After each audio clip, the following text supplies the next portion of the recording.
जय हिंद दोस्तों, स्वागत है आपका अपने YouTube चैनल के ऊपर।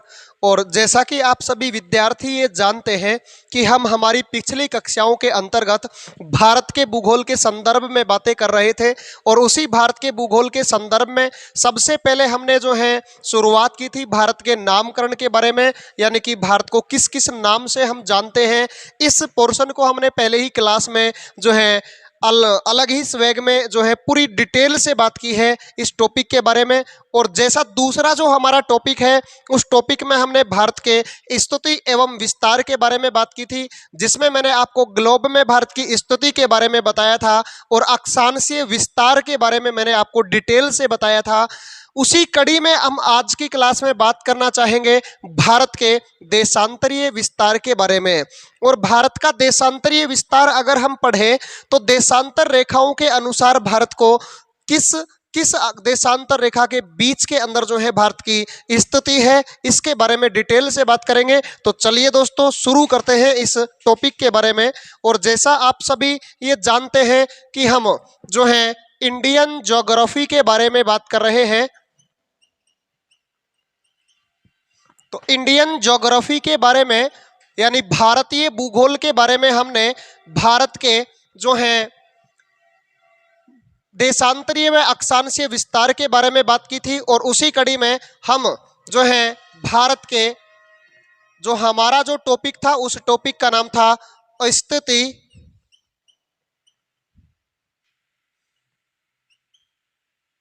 एवं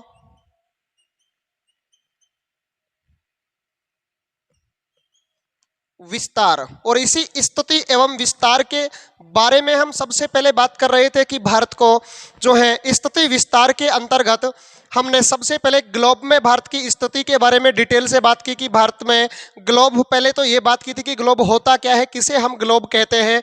ग्लोब जो है इसके अंदर भारत की स्थिति जो है ये कौन सी दिशा में है, अक्षांश रेखाओं के अनुसार ग्लोब में भारत है कहाँ पे, देशांतर के अनुसार ग्लोब में भारत कहाँ पे है, वह ओवरऑल ग्लोब के बारे में बात करें तो भारत की स्थिति क्या है, ये हमने बात की थी। उसी कड़ी में आगे हम बात करना चाह रहे हैं कि भारत का देशांतरीय विस्तार कितना है। तो देखिएगा आप सभी विद्यार्थी, एक बार मैं छोटा सा भारत बना लेता हूं और फिर उसके बारे में हम बात करते हैं।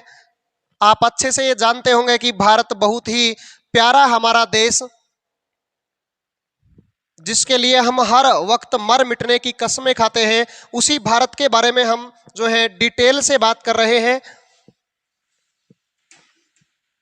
और आप हमारा साथ देते रहेंगे तो मैं बहुत ही बेहतरीन जो है भारत बनाने जा रहा हूं। आप जो है एग्जैक्ट भारत की अवस्थिति के बारे में भी बात करेंगे और एक एक पॉइंट आप अच्छे से उसमें से क्लियर कर पाएंगे, जैसा कि मैं भारत बना रहा हूं आपके सामने।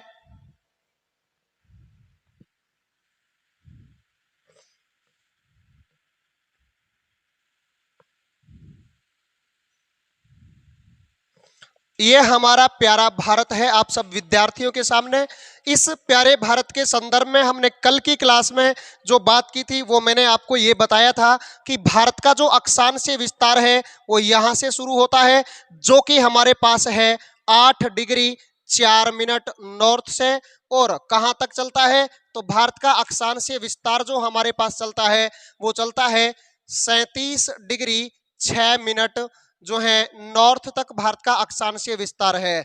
उसी कड़ी में मैं आपको बताना चाहूंगा कि भारत का देशांतरीय विस्तार कितना है। तो देखिएगा एक बार ग्लोब में जो है देशांतरीय विस्तार के बारे में बात कर लें।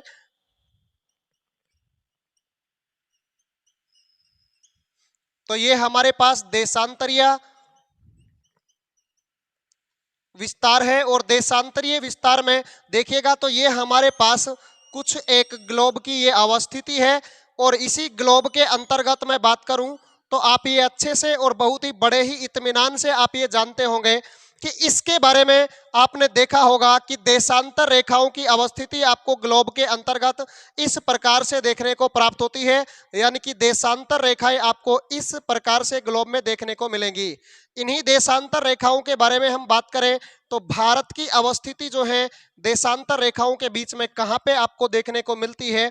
तो जैसा आप सभी ये जानते हैं कि ये हमारे पास हमारा प्यारा भारत है। और इस प्यारे भारत की बात कर ले तो भारत के ये साइडों में कौन कौन सी देशांतर रेखा लगती है, इन देशांतर रेखाओं के बारे में हमें अध्ययन करना है। और आप ये भी अच्छे से जानते हैं कि एक रेखा भारत पर भूमध्य रेखा है जो कि ग्लोब को दो भागों में बांटती है, पृथ्वी को दो भागों में बांटती है, जिसे आप 0 डिग्री या भूमध्य रेखा या विषुवत रेखा के नाम से जानते हैं। इसी विषुवत रेखा के उत्तर में भारत की अवस्थिति है और उसी में देशांतरीय विस्तार के संदर्भ में बात करें तो देखिएगा एक रेखा भारत के इस वाले पोर्शन में आपको लगती हुई दिखाई देगी और उस रेखा का नाम क्या है, तो रेखा का नाम है 68 डिग्री 7 मिनट। और अब देखो ये वाली अपने पास 0 डिग्री है, ये वाली जो रेखा है इसका नाम है 0 डिग्री देशांतर रेखा। तो भारत 0 डिग्री के पश्चिम में है या पूर्व में, ये आपको आकलित करना है। तो आप देखेंगे कि भारत 0 डिग्री देशांतर रेखा के पूर्वी दिशा के अंदर स्थित है और इसी पूर्वी दिशा में है, तो इसका सिंबल भी क्या आएगा, ईस्ट आएगा, यानी पूर्वी जो है दिशा इसका आंसर आएगा। उसके बाद में बात करें, यहां तक भारत का देशांतरीय विस्तार जो है ये हमारे पास होगा, जिसे आप 97 डिग्री 25 मिनट पूर्वी देशांतर रेखा के नाम से जानते हैं। तो भारत का देशांतरीय विस्तार आपसे पूछ ले तो 68 डिग्री 7 मिनट से 97 डिग्री 25 मिनट पूर्वी देशांतर रेखा के बीच में हमारा प्यारा भारत जो है इसकी अवस्थिति आपको देखने को मिलेगी। लेकिन आप सभी अच्छे से ये जानते होंगे कि देशांतर रेखाओं का कार्य क्या होता है। तो देशांतर रेखाएं किसी भी देश के समय के बारे में निर्धारण करती है और अक्षांश रेखाएं किसी भी देश का जो है जोन यानी कटिबंधों जलवायु के बारे में बताने का कार्य करती है। तो हमने कल भी मैंने आपको ये बताया था कि एक रेखा जो है ये भारत के इधर से बीचों बीच से होकर जाती है, जिसे आप करक रेखा के नाम से जानते हैं, जिसे आप क्या कहते हैं, करक रेखा कहते हैं। ये करक रेखा है, गांव वाली रेखा नहीं है। तो गांव वाली रेखा को भूल जाइएगा और करक रेखा को ध्यान में रखिएगा, क्योंकि आज तक ना आप गांव वाली रेखा के पीछे घूमते रहे हैं, लेकिन आज इस करक रेखा के पीछे आपको घूमना है, समझ रहे हैं। क्योंकि इस करक रेखा से बार बार एग्जाम में प्रश्न आपको देखने को मिलेगा, क्योंकि करक रेखा भारत के 8 राज्यों से होकर गुजरती है और उन्हीं 8 राज्यों में से आपसे प्रश्न ये पूछ लिया जाता है कि कौन से राज्य से भारत में से करक रेखा होकर जाती है या कौन से राज्य से नहीं होकर जाती। ठीक है। उसके बाद में देशांतरीय रेखाओं के अंतर्गत एक देशांतर रेखा देखना इस प्रकार से ये आ रही है, ये देशांतर रेखा जो कि भारत के लगभग बीच से होकर गुजरती है और यही रेखा भारत को जो है भारत का समय निर्धारण का कार्य करती है। और इसी रेखा का नाम क्या है, तो इस रेखा का नाम है 82.5 डिग्री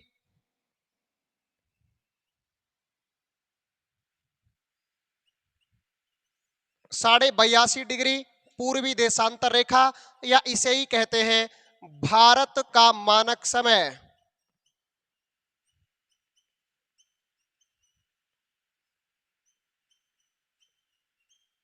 भारत का मानक समय रेखा। तो ये 82.5 डिग्री यानी पूर्वी देशांतर रेखा या भारत का मानक समय रेखा जो है ये भारत का समय निर्धारण करने का कार्य करती है।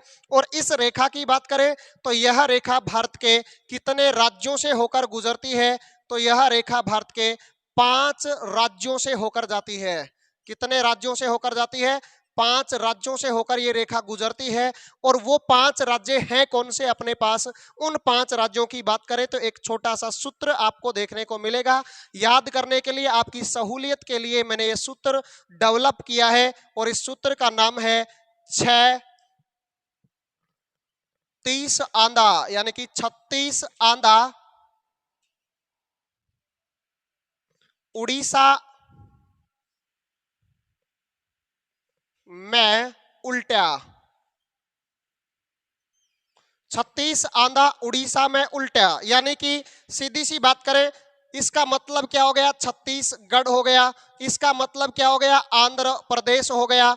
इसका मतलब क्या हो गया, ओडिशा हो गया। और इसका मतलब क्या हो गया, मध्य प्रदेश हो गया। और इसका मतलब उत्तर प्रदेश हो गया। इन 5 राज्यों में से होकर के भारत में से करक रेखा जो है ये गुजरती है, सॉरी भारत का मानक समय रेखा गुजरती है जो 5 राज्यों में से होकर गुजरती है।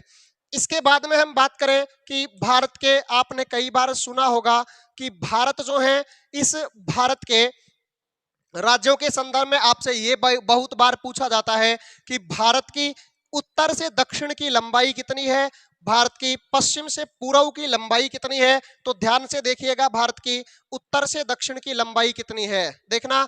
तो यहां से लेकर भारत की, और ये जो लंबाई होगी दक्षिण की तरफ, इस लंबाई की मैं बात करूं तो ये लंबाई कितनी है भारत की, तो मैं यहां पे लिख रहा हूं ये लंबाई, आप अच्छे से देख लेना। लंबाई है 3214 किलोमीटर, यानी कि 3214 किलोमीटर जो है ये भारत की उत्तर से दक्षिण की लंबाई है, 3214 किलोमीटर।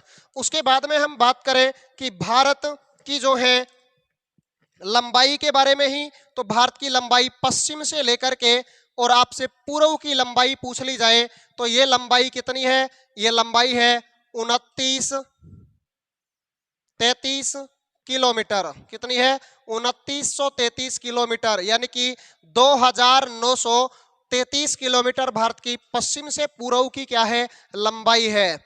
इसके बाद में प्रश्न एक ये भी बनता है कि भारत का जो मानक समय रेखा है ये भारत के कौन से एक मुख्य स्थान से होकर गुजरती है। ये अगर बात करें तो ये रेखा यहाँ से उत्तर प्रदेश का एक मुख्य स्थान यहाँ पे आएगा, और इस स्थान का नाम क्या है, तो इसका नाम है, और इसके ऊपर एक गाना भी बना हुआ है, नैनी गांव। गाना आपने सुना होगा कि चलाओ नैनो से चलाओ ना बाण सजना, आपने सुना होगा। तो ये नैनी गांव जो है ये कहाँ पे है, तो नैनी गांव जो है ये मिर्जापुर शहर में है। कहाँ पे है, मिर्जापुर शहर के अंदर है। और ये मिर्जापुर शहर कहाँ पे है, इलाहाबाद में। और ये इलाहाबाद का ही वर्तमान नाम जो है वो प्रयागराज है, जो कि उत्तर प्रदेश के अंदर है। कहाँ पे है, उत्तर प्रदेश के अंदर, ये राज्य के अंदर जो है इलाहाबाद यानी प्रयागराज के मिर्जापुर शहर के नैनी गांव में से होकर, पर्टिकुलर शहर में से होकर ये गुजरती है। इसके बाद में हम बात करें आपके सामने तो भारत का उत्तरी बिंदु कौन सा है, भारत का दक्षिणतम बिंदु कौन सा है, इन सभी बिंदुओं के बारे में बात करें तो बहुत अच्छे से आप ये जानते होंगे कि भारत का उत्तरतम बिंदु ये रहा, ठीक है, ये वाला बिंदु भारत की मुख्य भूमि का दक्षिणी बिंदु, ये वाला बिंदु भारत का पश्चिमी बिंदु जो है भाई ये वाला बिंदु है, और भारत का पूर्वी बिंदु जो है वो ये वाला है। ठीक है, एक आपने बहुत बार सुना भी होगा कि भारत में ये अंडमान निकोबार जो है द्वीप समूह इस प्रकार से अवस्थित है। ये ऐसा मान लेते हैं कि ये अंडमान निकोबार द्वीप समूह की अवस्थिति है, और इसी अंडमान निकोबार द्वीप समूह का ये भी जमीन भारत की है, जो कि भारत की इस मुख्य भूमि से बिल्कुल नीचे है, दक्षिण में है। तो यहाँ पर भारत का कौन सा बिंदु लगता है, तो भारत का सबसे दक्षिणतम बिंदु कहाँ पे है, वो अंडमान निकोबार में है। ठीक है, अब इसके बारे में बात करें तो सबसे उत्तरी बिंदु कौन सा है, देख लेना ध्यान से। इस उत्तरी बिंदु का नाम है इंदिरा कोल। क्या नाम है, इंदिरा कोल के नाम से इसे जानते हैं। इसका नाम इंदिरा कोल है, जो कि लद्दाख में है। पहले ये जम्मू कश्मीर के अंतर्गत आता था, लेकिन अब जम्मू कश्मीर और लद्दाख दोनों विभाजित होकर भारत के केंद्र शासित प्रदेश बन चुके हैं, और उसी केंद्र शासित प्रदेश लद्दाख के अंदर भारत का सबसे उत्तरतम बिंदु है। उसके बाद भारत का सबसे दक्षिणतम बिंदु मैं यहाँ पे लिखता हूं, और इसका नाम है इंदिरा पॉइंट। ये इंदिरा पॉइंट है, इसी को आप बोलते हैं पारासन पॉइंट, इसी को आप बोलते हैं पिगमिलियन पॉइंट। और ये पिगमिलियन पॉइंट कहां पे है, तो ये आपको देखने को मिलेगा अंडमान निकोबार में। कहां पे देखने को मिलेगा, अंडमान निकोबार में ये आपको देखने को मिलेगा। और अंडमान निकोबार के भी ग्रेट निकोबार में आपको जो है पारासन पॉइंट, इंदिरा पॉइंट, पिगमिलियन पॉइंट की अवस्थिति देखने को मिलेगी। देखो दोस्तों, इन दोनों पॉइंटों के बारे में सस्पेंस रहता है कि ऊपर इंदिरा कोल आएगा या इंदिरा पॉइंट आएगा, ये सस्पेंस बना हुआ होता है। लेकिन आज मैं आपके इस सस्पेंस को बिल्कुल दूर करने जा रहा हूं, और ध्यान से देखिएगा। आप देखिएगा यहाँ पे ये हमारा प्यारा भारत है, और इसी प्यारे भारत के मैंने यहाँ पे हाथ रख दिया, तो आपको दिखाई दे रहा होगा कि भारत ऊपर का भारत, ये नीचे का भारत। कौन सा, ये ऊपर का भारत है, और ये नीचे का भारत है। और आज की दुनिया की बात करें तो वर्तमान समय के अंदर दुनिया में जो है स्मार्टफोन का जमाना चल रहा है। और आप अच्छे से ये जानते हैं कि अगर जमीन के नीचे जाएंगे तो जमीन में क्या फोन आपका टावर लेगा? और फोन क्या टावर लेगा? तो फोन टावर नहीं लेगा। और टावर नहीं लेगा तो क्या सोना बाबू से नीचे जाकर बात कर पाएंगे? नहीं कर पाएंगे। तो सोना बाबू से बात करने के लिए यानी कि कॉल करने के लिए हमें ऊपर जाना पड़ेगा। तो कॉल कहाँ पे होगा? उत्तर के अंदर, यानी कि भारत के ऊपरी सिरे पर जो है कौन सा बिंदु होगा? इंदिरा कोल बिंदु होगा। इसके बाद में बात करें तो भारत का पश्चिमी बिंदु कौन सा है? तो ये रहा पश्चिमी बिंदु और इसका नाम है गौहार मोती। और यह गौहार मोती कौन सी जगह पर है? तो ये सर क्रीक के अंदर है। कहां पे है? सर क्रीक में। और ये सर क्रीक कहां पे है? तो ये गुजरात के अंदर है। कहां पे है? गुजरात के अंदर है। उसके बाद में अगर मैं पूर्वी बिंदु के बारे में बात कर लूं तो पूर्वी बिंदु हमारे पास होगा किबिथु। और इसी किबिथु को हम बात करें तो ये कहां पे है?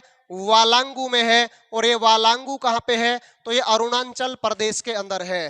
तो ये भारत का देशांतरीय विस्तार है। और एक बिंदु आपको यहां पे देखने को मिलेगा जिसे आप कहते हैं कैप कैमोरीन।